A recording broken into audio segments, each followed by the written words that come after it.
Hi, everyone. Judge Andrew Napolitano here for Judging Freedom. Today is Wednesday, October 16th, 2024. Colonel Douglas Macgregor will be here with us in just a moment on Can Israel Survive the Premiership of Benjamin Netanyahu? Colonel Macgregor, welcome here, my dear friend. Always a pleasure to be able to pick your brain. I want to spend some time with you on the menu of choices available to the Israelis and the United States in the Middle East. But before we do, I just thought we'd catch up with Ukraine. Is the Russian army continuing its march westward? Is the Ukrainian military continuing to lose? And what is going on, as we understand it, with that catastrophic incursion into Kursk? Well, let's start from the bottom and work up. The Kursk incursion is largely at an end. Most of the people that went into Russia, and some of them unfortunately included Americans in Ukrainian uniform, along with some Poles. There may have also been some Brits involved. They're virtually all dead. And there's not much left to it at this stage of the game. The Russians are in the business of cleanup, not only in Kursk, but up and down the line of contact. And again, as we've said so often in the past, President Putin has made it clear that he does not want to rule Ukrainians. So we've now moved beyond the traditionally Russian areas where you have Russian speakers into areas that were historically Ukrainian. He's not very excited about that. He would rather not do that. But he's going to press slowly but surely further and further towards the Dnieper River because he knows that in Europe, the appetite for this whole thing is gone. Regardless of what Scholz has said or has done recently, the Germans aren't sending any more material help to the Ukrainians. They regard this as a lost war. Macron certainly understands that. I think that's widely understood in Europe. The problem is that they're waiting for Washington to stand up and acknowledge reality. Nobody in Washington right now is ready to do that. And that's one of the reasons that I think President Trump's strength is growing, because people, not just here in the United States, but around the world, want an end to this thing. They recognize how potentially dangerous it is. And so as a result, I think they're waiting for President Trump to arrive on the scene, assuming that he wins the election. Colonel, I don't want to go too deeply down a rabbit hole, but you did mention something in the answer you just gave that I have to ask you about. Americans in Ukrainian uniforms? How common is that? How lawful is that? Oh, well, look, if we're going to start worrying about the law, that's being broken, as you know, Judge, so many times. We treat international law with complete contempt. And then we excoriate anybody who does something we don't like as violating the so-called rules-based order, which really means challenges our military and financial hegemony in the world. We've had Americans on the ground in Ukraine doing all sorts of things in and out of uniform for a very long time. We know that other NATO members had people involved with this Kursk operation. At one point, it was described as the baby of the SACEUR, the Supreme Commander Europe. And they said it's the Cavoli plan. I don't know whether or not that was true, but that's what was kicked around at very high levels. So we've all been involved in this thing. And at some point when this tragedy ends, we're going to discover just how many people were actually killed who were from NATO countries and from the United States. But right now, all we can do is speculate because those facts just aren't available to us. The Guardian of London is reporting this morning, this seems bizarre, but I have to ask you about it, that there are North Korean troops on the ground with the Russians. Is that credible? I don't think so. What I think you might see, certainly not combat troops under any circumstances, but you might see some North Koreans that have been involved in fortifications or defensive measures along the line of contact but not in combat. I would just rule that out completely. The Russians don't need the help. Part of the reason people mention these things is to convey the utterly false perception that Russia is in trouble, that Russia doesn't have enough men or doesn't have enough troops. It's all nonsense. The Russians can't take all the volunteers that want to fight. Just stop and consider that for a minute. Transitioning over to Israel and the Middle East, Colonel, is there significance to the deaths last weekend of 4 IDF special forces? They were all 19 years old, and the injury of 70 plus IDF soldiers while they were having dinner in a protected military base deep inside of Israel. Well, certainly, whenever the Hezbollah has struck targets, it's tried to hit military targets. And it is alarming to the Israelis that something could get through what they consider to be their air and missile defense system. And the fact that they killed these young men strikes at home. Everyone in Israel, whenever someone is killed, everyone in Israel feels the pain. And the fact that so many were wounded is very frightening.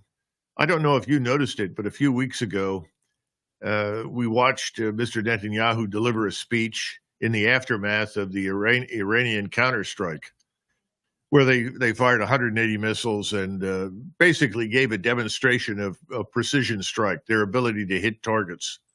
And they only killed one or two people, and that was by design. They weren't interested in killing large numbers of people. They were trying to signal that we had the capability to penetrate your air defenses. Now, the reason I'm bringing that up is that his hands were literally shaking as he read his remarks. Right. I think there is real fear and concern at the top of the Israeli leadership right now because Hezbollah has control of not only information, but access to their airspace. They've been flying unmanned aircraft, we call them drones, for a long time. They know where virtually everything is. The Iranians certainly do.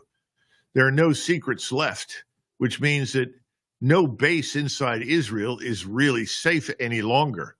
That's what's most frightening. And if you can attack an Israeli military concentration like that, what does that mean for the thousands and thousands of Israelis who want to go back to their homes in northern Israel? They're not going back anytime soon. That's pretty damn clear. What do we know of Israel's plans to attack Iran? Well, this is the is this $90 million question. Is this guesswork at this point, Colonel? No, well, it's not really guesswork. First of all, there are lists of all the things: power plants, water purification sites, as well as oil production facilities. Is Iranian bases, particularly for the Iranian Revolutionary Guard. Remember, just as I pointed out that Hezbollah and Iran know pretty much where everything is in Israel, Israel knows where everything is in Iran. So this is the age of persistent surveillance. There is not much that you can do without being detected, especially if you have any sort of electronic or thermal signature. So there are a lot of places they can strike and do very serious harm. We have been preeminently concerned about the impact, obviously, on global markets of an attack on oil facilities, especially Karg Island. At the same time, we're also very concerned about any attempt to penetrate the mountain where, the Iranian nuclear facilities are located, because they're hundreds of feet beneath the surface. And most experts have concluded that the potential to penetrate hundreds of feet below the surface is not very good. You can go a certain distance, perhaps 100 feet, 200 feet, but much beyond that, it's very, very difficult. So there's a hope that will not happen. And then finally, hovering in the background, you have this fear of an Iranian nuclear capability, that they could rapidly transform their existing stocks of enriched uranium or plutonium into warheads, which I think is probably real at this point. If you didn't want Iran to, quote unquote, get the bomb, then you shouldn't have done what you've been doing for years, which is threatening and bullying and pushing Iran. So I think that's also in the background. But the bottom line is this, and this is what people in the United States really need to understand. In the South, Hamas is alive. Has it been damaged? Of course. Is it being annihilated? No. In the North, you have Hezbollah. Has it been damaged? Of course. Is it annihilated? Absolutely not. So effectively, the Israeli Defense Force has failed in those two areas. They haven't been able to bring those areas under control.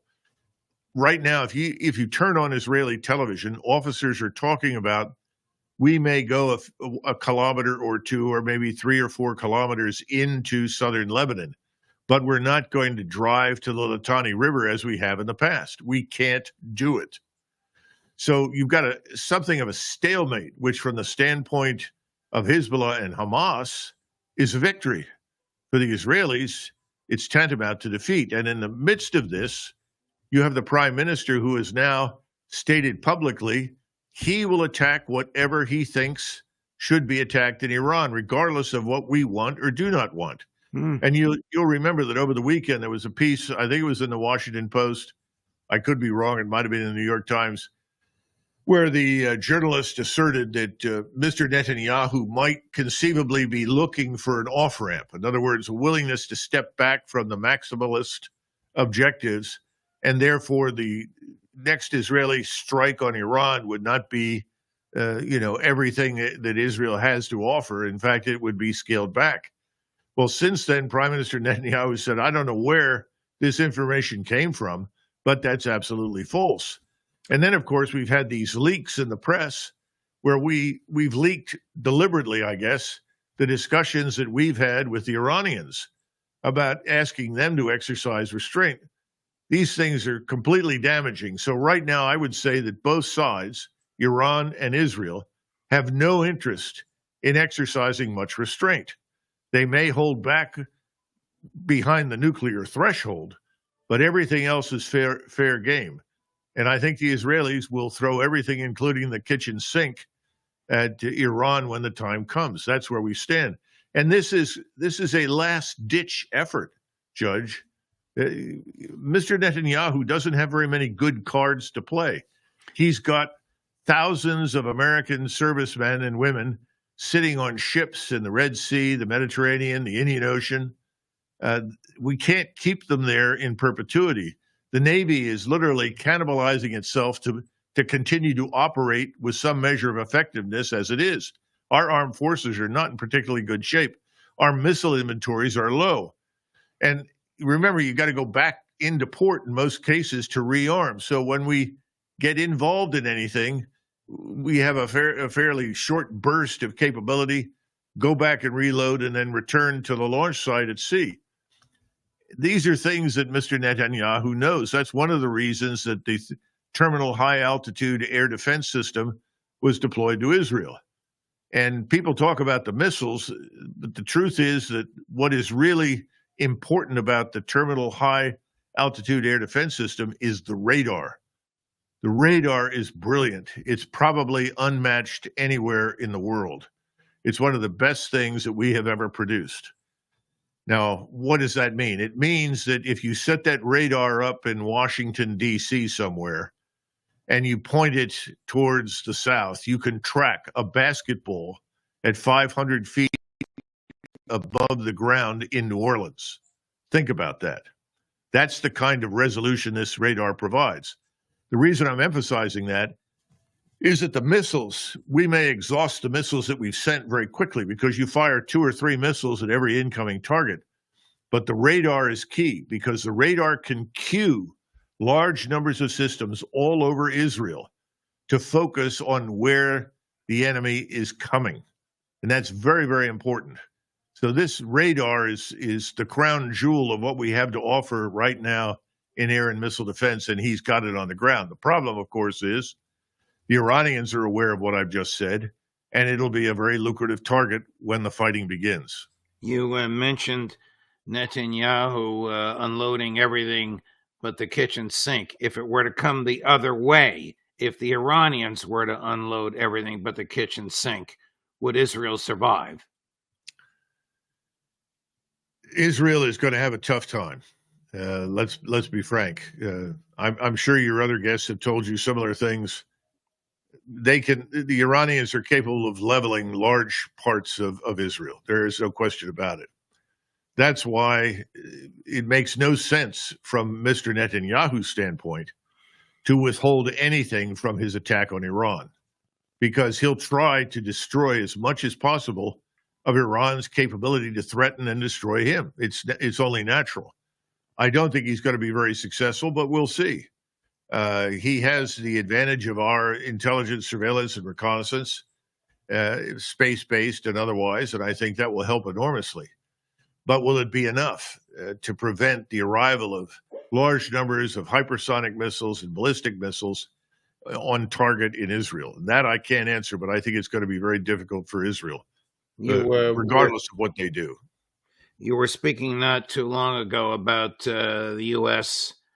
Leaking information. I can imagine leaking the accurate contents of communications with the Iranians is going to terminate their communications with us. But among the leaks, using their favorite place at which or to which to leak, the Washington Post, was this letter that supposedly was sent to Prime Minister Netanyahu, that if he doesn't allow humanitarian aid into Gaza in 30 days, I don't know why 30 days, but 30 days, the United States will consider halting military supplies. 30 days and consider. It doesn't seem a very precise or threatening threat to me, but do you think it's realistic? Would the Biden administration ever say no to Netanyahu? Would they say, let food, water, medicine, and fuel in, or we'll stop sending you bullets, weapons, ammo, and spare parts? The short answer is no. In fact, a good friend with a lot of years of experience inside the intelligence community said it very well to me. He said, when the time comes and Mr. Netanyahu wants something from the United States in the event of the next attack with Iran, he's not going to ask for anything. He will simply make demands, and we will meet those demands. I think we have to understand that this is very much a case of the tail wagging the dog. Here you have a nation of, at least when this began, of a little over 7 million Jewish Israelis, plus another million Arabs that are living inside Israel's borders. I mean, the current borders, not including Gaza and the West Bank. Right. And we are a nation of what? 330, 340 million. And we are now hostage to whatever Mr. Netanyahu decides to do. Those are the facts. He's in control. He's been in control from the very beginning. And while he has control, I think he's going to use it, because there is no guarantee after the November election that he'll be able to do then what he's doing now. I know that a lot of people are saying, well, you know, President Trump will give him whatever he wants. But if I were Mr. Netanyahu, I'm not sure that I would buy that argument. I think I would probably act now. And that's his best bet of dragging us into something. And again, if you look at this terminal high altitude air defense system and its radar, the roughly 100 American soldiers that are part of this, a lot of people are treating this as some sort of tripwire. Well, the truth is we've already got tripwires. We have those things in Iraq and Syria. And when President Trump was in office, he wanted to get our soldiers out of those places precisely because we could not defend them in the event of a high-end conventional conflict, which is what we're looking at with Iran and Israel. The terminal high-altitude air defense is not necessarily a tripwire, but it does signal that we will probably lose soldiers on the ground in Israel, on Israeli soil, if this fight continues. His hope that will be enough to trigger all-out war between the United States and Iran. But I'm not sure that would necessarily happen. You told us a few minutes ago. We should talk about that.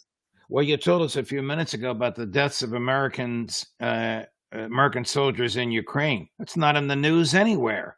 Their deaths have been totally hidden or covered up by the government. I would imagine the same thing would happen, even though if they died in Israel, even though the administration ostentatiously said, We have 100 on the ground now with the THAAD already in Israel. We announced it after it happened. We have fought for almost 30 years now very weak, incapable opponents. Those days are over. We now face not only Iran, but potentially Russia. There are thousands of Russian technical military personnel inside Iran. There are Russian pilots capable of flying aircraft in defense of Iran. People may have forgotten, but back during the Vietnam War and certainly during the Korean War, there were Russian pilots, in those days Soviet pilots, that flew aircraft, particularly in Korea, and were very effective. What I'm trying to say is that people in Washington, particularly in the administration and the White House, are afraid of being dragged into an all-out war. They don't want that. The problem is that right now they're hostage to Netanyahu. Netanyahu is going to do whatever he wants to do, and he wants to get us into the war. So if we were to lose these soldiers, there would be an attempt by the administration to strike back, but there would also be an attempt to rein in that strike. In other words, we don't want an all-out war with Iran that could bring us into confrontation with Russia. We've already lost the war in Ukraine. Even though nobody talks about it, it's a blatant disaster. Over the weekend, I had several people who are over on the ground in Ukraine telling me that the numbers of deaths of Ukrainian soldiers far exceed 600,000. They've talked about 1.5 million casualties. Now, I don't know, but it's a disaster. Ukraine is in ruins. We've lost. Our equipment has failed. Everything we've done has failed. Do we want to relive this experience in the Middle East? I don't think anybody in the White House wants to. So I just think we want to avoid something that is now looking more and more inevitable, Judge. Right.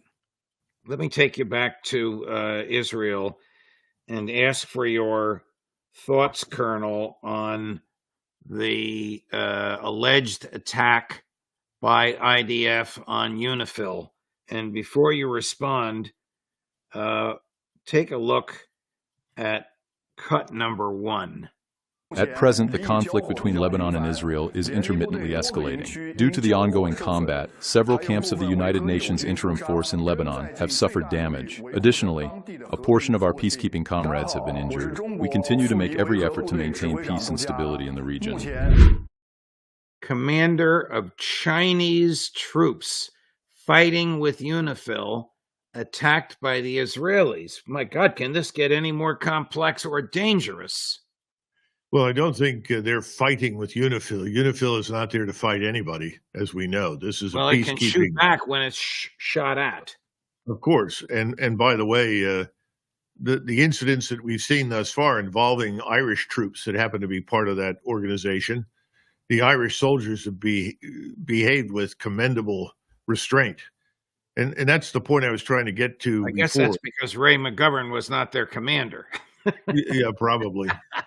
No, listen, you don't want hotheads running the show in CENTCOM, and we certainly don't want a war with Russia and Iran. That's the point. That's why let us assume that some American soldiers are killed. Do we instantly commit the entire United States, all 340 million people, our scientific industrial base and the armed forces, to all-out war? I don't think so. And I think that I'm sure that the CENTCOM commander has received some very specific orders on that score.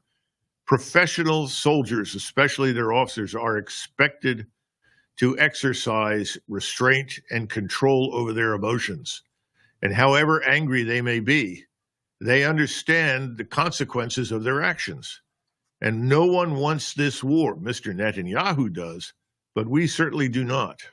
Here's the president of France responding to what he believes were deliberate targeting by Israeli armed forces on French troops working with UNIFIL. Cut number 2. It is totally unacceptable for UNIFIL troops to be deliberately targeted by Israeli armed forces. We condemn it.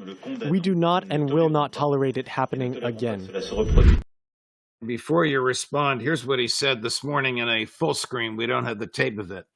Mr. Netanyahu must not forget that his country was created by a decision of the United Nations. Therefore, this is not the time to disregard the decisions of the UN. What do you think, Colonel? Is Europe going to get involved in this? No, I don't think so. The Europeans are not really capable of very much. And I certainly understand the sentiments expressed by Mr. Macron, but he's very unlikely to become involved in a direct confrontation with the Israelis. If anything, he's probably had back channels from us telling him to butt out, which I suspect he will probably do. The Israelis are riding high in the saddle. And by that, I mean the arrogance and the self-confidence that arrogance sometimes breeds is out of control. If you watch Israeli television, when the people are discussing in panel settings what's happening, there is no sense of the casualties that have been taken already in Gaza or in South Lebanon. There's no sense that Israel could lose, none whatsoever. Their news is as carefully predigested and disseminated as our own. So the real question, which is what you began this with, was, will Israel survive it? You and I and others who are looking at this and hopefully looking at it objectively are sensing that it might not. But that thought is completely absent from the Israeli public and from the minds of its senior leaders. Now, it may be that in private, Mr. Netanyahu and Gallant and others who are in the cabinet know differently and feel differently. But the thing is, if that's true, what do? If you step back, if you back down, who is going to negotiate with you? Hezbollah? Hamas? Any of the Arab states? Remember, you began this campaign by saying everyone was Amalek, an animal, subhuman, who deserved to be destroyed. People say, well, we meant the people in Gaza. No, you said that about Arabs.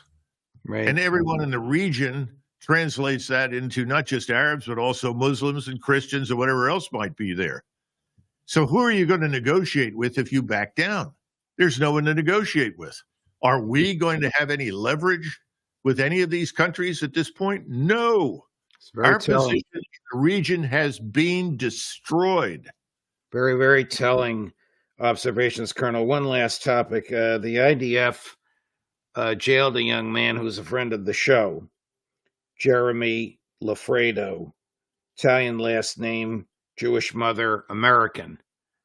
Yeah.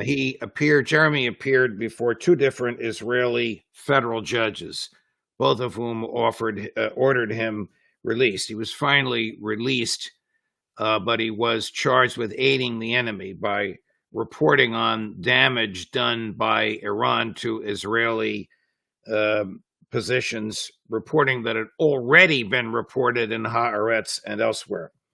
The significance to my question to you is, he's an American and the State Department was silent on this. This is not Evan Gershkovich, where the State Department went berserk when he was arrested on the basis of real evidence in Russia. This is the State Department looking the other way when this American journalist was arrested, roughed up, and released only after two judges ordered it. Should I be reading anything into this? Yes. There are a couple of things that you should read into it. This man, I think, worked for Max Blumenthal, if I'm correct. Correct. And, he's very courageous to do what he did. You know that I hold Max in very high esteem, and I think he's a very courageous person. They're simply interested in getting at the truth. The truth is not very popular here with American media, or certainly in Israel, or for that matter, in Ukraine as regards the truth. But you've got to understand, he's also considered to be Jewish, this man. Yes. And from the vantage point of the Israelis, for a Jew to want to report truthfully on what's happening inside Israel, that's a form of treason. And so they're completely unsympathetic. Now, when you move it up to the State Department level, The question that you're answering is another question that you've asked before. Who's in charge? We know who's in charge. Mr. Netanyahu is in charge. And we have to look at our government and understand that his agents, his supporters, are in positions of authority. And they are going to do what he says. It's that simple. I want to play for you one last piece, Colonel. This is a journalist, a Palestinian journalist, Max Blumenthal tells me, very well respected. She's fluent in English, as you'll see, who witnessed the firebombing of the Al-Aqsa Martyrs hospital tent, the tents outside the hospital. There's no showing of the injured here. It's just this woman describing it, but it's quite moving. Cut number 9. They burned people alive. I don't know. They picked this missile to cause this fire at this time of the night to kill people while they are sleeping. And then these people are waking up, watching their bodies burning, turning into black, and having their last breath in front of the camera. That's what happened. They did this. They did this. I know that you will not be able to watch the videos, to watch the pictures, to hear them screaming while they are burning and no one can do anything for them. But the Israeli army did this. This is what the people in the Middle East see in their own native languages, accompanied by the videos that, of course, we're not going to show. Remember the word Amalek, Right. animals. If you characterize your opponent as something less than human, it makes it much easier to kill the opponent. And I'm afraid that Mr. Netanyahu and his friends in the cabinet have tried to turn this into what it's effectively become, which is a ruthless war of extermination against not just the people of Gaza, but all of their enemies in the region. And they feel strongly that they have every right to dispose of them, and they will use whatever means are necessary, including us. And we are seen as their obedient servants. It's that simple. I don't know that you need a more sophisticated assessment than that. And it's tragic because I think Israel has historically been a beacon for moral rectitude and turpitude. And I think it's gone. That's no longer extant. Let me start with the question. Let me end with the question with which I started. Can Israel survive Netanyahu? It seems it's unlikely at this point. How many? We have more than 1 million people have left Israel as it is. How many will want to live there when this war ends, however it ends, in a neighborhood where you are surrounded by people that you have treated as animals? It's not encouraging. Colonel Macgregor, thank you very much. No matter how gloomy the topic is, it's a privilege and a professional joy to be able to chat with you about it. Much appreciated by the vast audience watching us now. Thank you very much for your time. I hope we can do it again next week, Colonel. Thank you, Judge.